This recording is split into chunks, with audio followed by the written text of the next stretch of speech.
I'm Dave Cornthwaite. I guess I'm just here. I've never spoken in a boxing ring before. I'm a bit nervous. And it's really bouncy up here. You should have a go. Now, I'm here on the grounds of personal motivation. The theme of my talk is saying yes more, but a word of caution first. It's say yes more, not say yes to everything.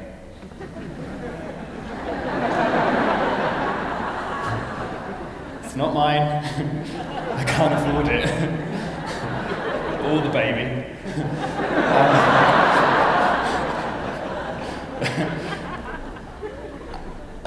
I'm here tonight just to tell my story, basically, so let's kick off. As you can see, as a small child, I was nothing more than a smooth version of E.T. A few years later, I found myself as, well, nothing more than a loser, really. This is how I spent the first 4 years of my 20s, 8 hours a day playing PlayStation. We are the only, well, there's some far more intelligent people than me coming up later, so they might argue the point, but I think we're the only creature on the planet who is capable of long-term forward-thinking, aspiration, and ambition. And I guess that means that we have the potential to increase our capacity as time goes on, but the last time you did something new was the last time you grew as a person. So doing the same thing on your two sofa-sized beanbags, day in, day out, means you're probably not really going anywhere. Now, we're all bound by exactly the same thing. Every single one of us had a mother who went through some incredibly painful ordeal to have us. So if just using time well and wisely isn't enough of a motivation, just do it for your mum. Now, I woke up on my 25th birthday and realised I had 4 anchors in my life. I had a well-paid job, I was a graphic designer, a really bad graphic designer. I had a mortgage, I had a long-term partner, that's not her real face. And I had a cat, Kiwo. And I realised that of the 4 things that absolutely defined me, the only one that I dearly loved was the cat. I needed to make a change, so I did. I took the girlfriend snowboarding in the hope that maybe we'd realise that our relationship was worth having. It wasn't. She left me a week later. But what I realised was riding a snowboard gave me a feeling like I'd never had before. Just a simple transition of weight meant I could turn. And I spent that week with my head buried deeply in the snow. But I returned to Swansea, where I'd been living for 6 years. I went to uni there, and it's a town that the poet Dylan Thomas called the graveyard of ambition.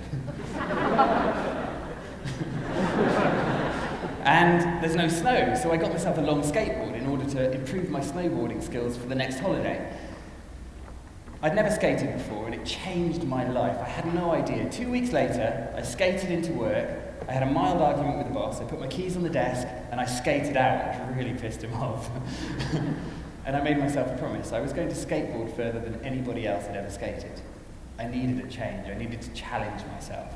If any of you ever find yourself in a similar situation, I fully recommend that you find out exactly how far somebody has skated before you. 3,000 miles is quite a long way. So I warmed up by going from John O'Groats to Land's End within a few months of quitting my job, and I taught myself that I could be somebody, I could do something. I sold my calves on eBay as advertising space to pay for the trip. They went 900 quid each. Brilliant advertising space, grows bigger with time. And then I went to Australia. Now, I've become accustomed to doing adventures and expeditions, and even now, people always warn me about the things that are going to kill me, going to hurt me, going to make me fail. Back then, it was as noisy as ever, because I'd never done anything like this before. And I think everybody knows that as a translucent-skinned ginger person, you should probably not go to one of the hottest places in the world. But I blocked it out. It didn't matter. I booked my ticket. I was ready. This was the thing that was going to make me, I felt. I needed to work out exactly who I was. I wanted to wake up at the side of a road in the desert and just have another 40 miles to skate, instead of just wasting my life in this useless circle. So, Well, I did it. 156 days, 3,618 miles. I made it to Brisbane. I got the world record. I travelled further than anybody else had ever travelled by skateboard. Within 2 years of stepping onto the thing for the first time. After that, I realised I had no clue what I was going to do, where I was going to go. I'd literally skated beyond the capacity of my past dreams. So I harked. So I hark back to that feeling when I got on the skateboard for the first time, this beautiful essence of newness, when you learn something new and you take yourself past a little boundary of fear and go forward and improve yourself and develop yourself.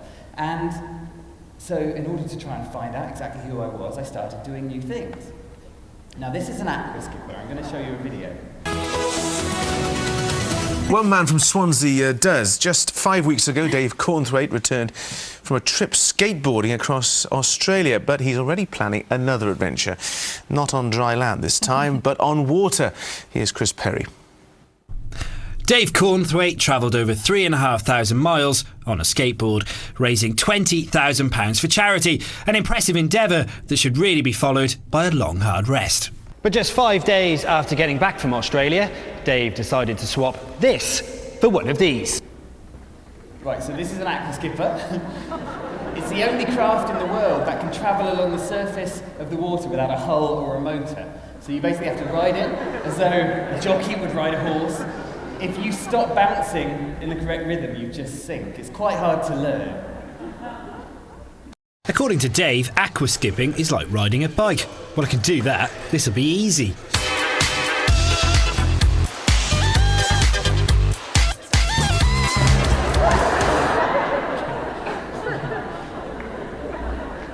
So I'm now the fastest person over 100 metres in the world on an aqua skipper. I'm one of only 5 people in the world who's ever tried an aqua skipper. But it was just about saying yes, about going for it. I tried some other new things back then in this period between 2007 and 2009. I set up a clothing label called Chill Turtle. It was a dramatic failure. I came to London and I was lonely and I didn't know anybody, so I tried to, well, I did actually. I tried to find a girlfriend by dating 100 women in 100 days.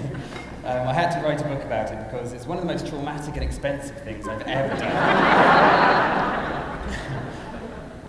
But it wasn't really a sustainable career choice. I always felt like I needed to go back to adventure. So at the end of 2009, I did. I returned to Australia and travelled along the Murray River by kayak. It's their longest river by volume, about 1,500 miles, and I'd never done a big journey on water before, but I realised at the beginning of that trip that I was a little bit of a clown because of the skateboarding trip. I'd managed to get some sponsors, which was lovely. So I got a lovely satellite phone, and I forgot to put a battery in it during that 100-kilometre walk up to the source of the river. Got given a beautiful stove, forgot to take fuel, all of this stuff. So let's brush past the fact that I nearly killed myself in the top 100 kilometres because I wasn't prepared at all, and a snowstorm came in the summer, and what was important was I got in my kayak and I spent 2.5 months in the sky, 17 feet long. That's all I needed. And slowly Twitter and Facebook were starting to appear. So I found myself just telling stories and growing a small following. It's only 5 back then, including my mum and dad. But it was something. And I looked at my office and I realised that even though I wasn't quite sure exactly where my career was going to end up, I'd made a really good decision somewhere because I wasn't wasting my time away in an office doing something I didn't love. I felt like it was really important to make a living doing something I loved.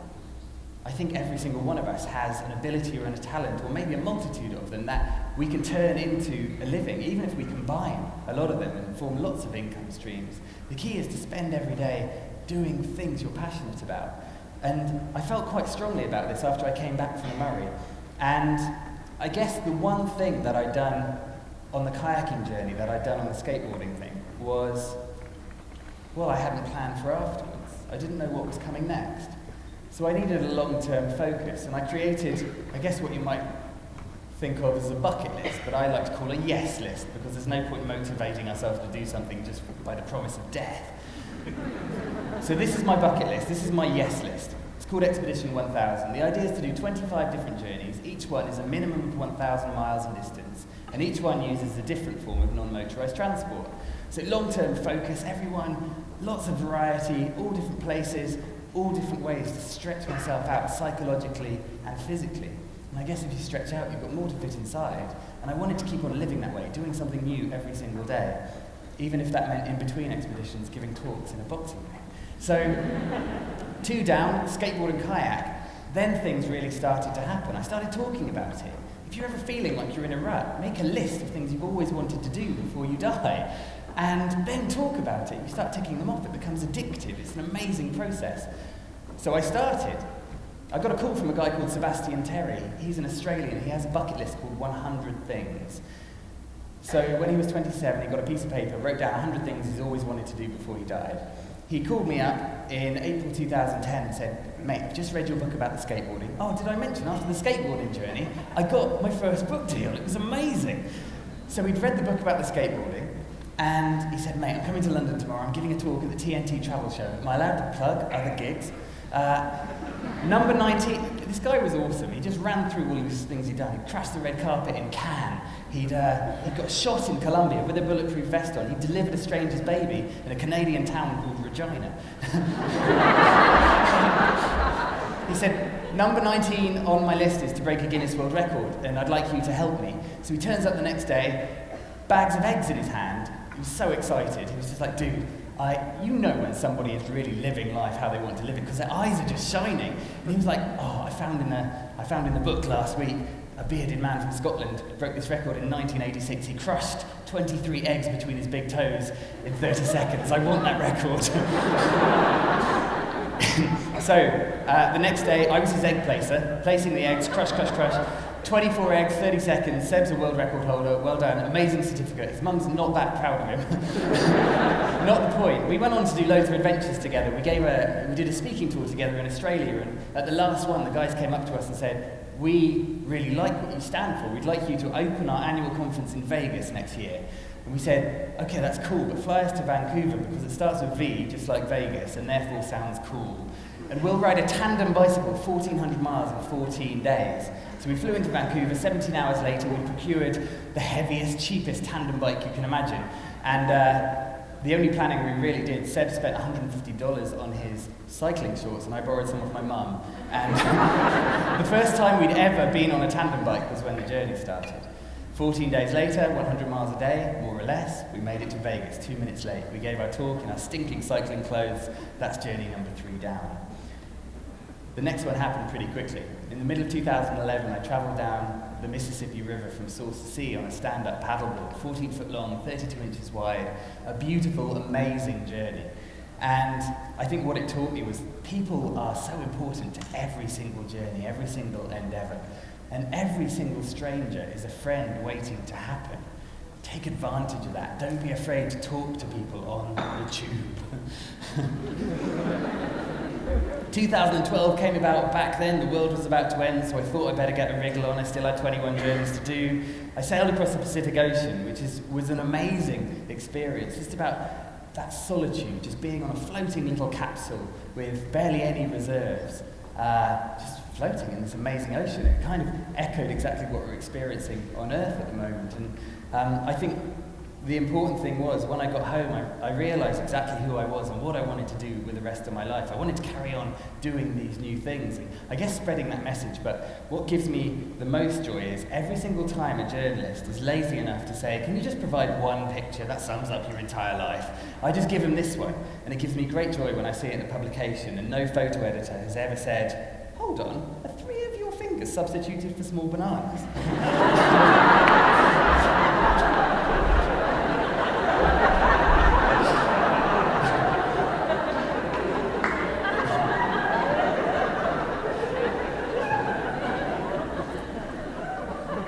Straight after that, I flew from Hawaii to Memphis to go and meet some of the friends I'd met on the Mississippi the previous year. Great bunch of people. But earlier on that year, I'd met a guy called Paul Everett. He's from Grimsby, and I usually wouldn't trust one of them, but he came up, he'd heard about my trip, and he said, I have a bike car. Would you like to do 1,000 miles on it? And I said, yes. what's a bike car? He said, I made it in my garage, and then I took it across Europe and Canada, and it's in Eugene, Oregon, just rusting at the moment. You can have it if you want. Amazing. So I shipped it across to Memphis. This is Priscilla the bike car. 4 wheels, weighs 1/4 of a ton, aluminium frame, 5'7" wide, and you can sit at the front and pedal. So I took it from Memphis to Miami because Google Maps said Memphis to Miami was 1,001 miles, and it also sounded cool. So I think the only thing that really got in the way during that journey and made me doubt that I can complete a trip for the first time in my life was the fact that a car hit me after 4 hours at 80 miles an hour. She was texting, which is never wise. So a really good decision just to get past that fear level and stop the nerves trembling and just get back on that amazing trip. Came into Miami, just finished in a car park. The biggest journeys the biggest adventures, they don't have to be journeys, they can just be starting your own business, they can be doing something new, moving to a different place. They can start with the smallest seed as long as you're open to it. So when my mum got me some swimming goggles for Christmas a couple of years ago, I opened them and you know what you've done. 8 months later, I jumped into the Missouri River in Chamberlain, South Dakota, having never swum more than 100 meters in one go in my life before. I don't train for any of these trips. It's just a decision. Just go for it, take it nice and easy, there's no race, just go. So at the beginning of it, I had a team of 6 people, never been on an adventure before, and stand-up paddleboards and canoes. There was a media boat, and I was in there and I was like, okay, how do I swim? So I was thinking about the Olympics and all the strokes they do. I figured butterfly would be a little bit showing off. So I tried breaststroke and backstroke and front crawl, and after about 20 seconds I was just swallowing gallons of water. And it just gave me just great joy just to look at the faces of my team and the guys on the media boat as they slowly clocked each other and they were like, he can't swim.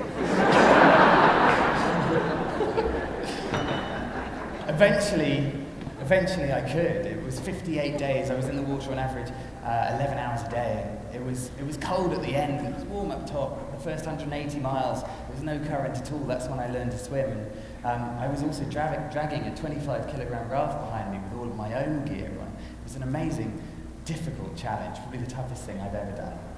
Now I think everything I do now is because I want to get to the last day of my life and look back and think, I used every single moment well. I didn't waste anything. I've already wasted a little bit. If I look back to those days of PlayStation playing and graphic designing badly, I can't remember a thing from those 3 years. It's just gone, because every day just drifted into the next. So now every day I try and do something new, and on the 1st of January 2011, I took a photo of my face, and the idea was, it was just a task of dedication. I wanted to do the same thing for 1,000 days, at the end turn it into a half-minute video, just to trace the changing progress of my face. But instead, the things over my shoulder became important. Every single one of these photos now, I can look back and remember who I was, how I was feeling, who I was with, where I was. It's an amazing gateway into my memories that is also a brilliant incentive to, not have the same single pasty face in the same room every single day. Day 1000 is up now. It was the 27th of September this year, but I'm going to do it for the rest of my life, and today's photo is you. All you need to do is smile. Can we put the lights up? Is that possible? Smile. That's awesome. Thank you. So, 2 slides to go. I always wanted to scratch that itch, that clothing label that failed a few years ago. So earlier this year I set up Say Yes More.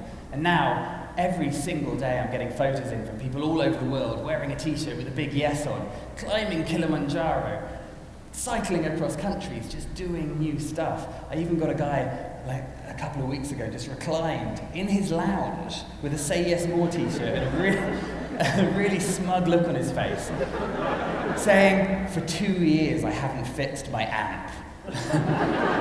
Sounds badass. Say yes more. If you're ever feeling like you're in a period of rut or demotivation, and you just, your fear or inexperience is stopping you going off and doing something new, something cool, something that's going to develop you as a person, just remember,